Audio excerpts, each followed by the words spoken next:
Now, Christina, if you could wish from your parents one thing you're not now getting from them, what would it be? Well, I would first wish something for them, and that would be housing, health care, and jobs.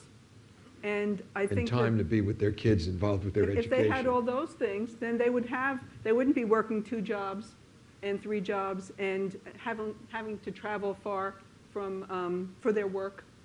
They'd be available to come to school during the day or in the evening.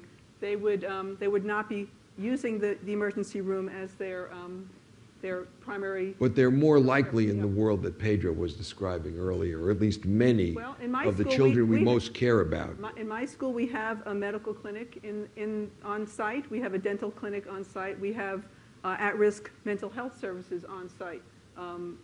So we for the families as well as the kids? Yes.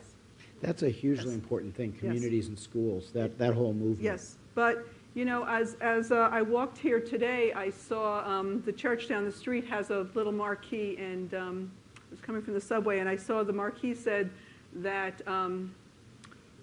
something like immigrants, I think undocumented, did you see it too? Undocumented immigrants paid 11-point-something billion in taxes last year, and GE paid 0. So, you know, I think 11.2 billion. Yeah, billion. Yeah, and so it makes me think that, you know, is this really a false distinction here? Do we have to talk about who should be laid off? Well, why is anybody having to be laid off? Why are we talking about laying off teachers when we are the richest country in the world? Why are we talking about increasing class size?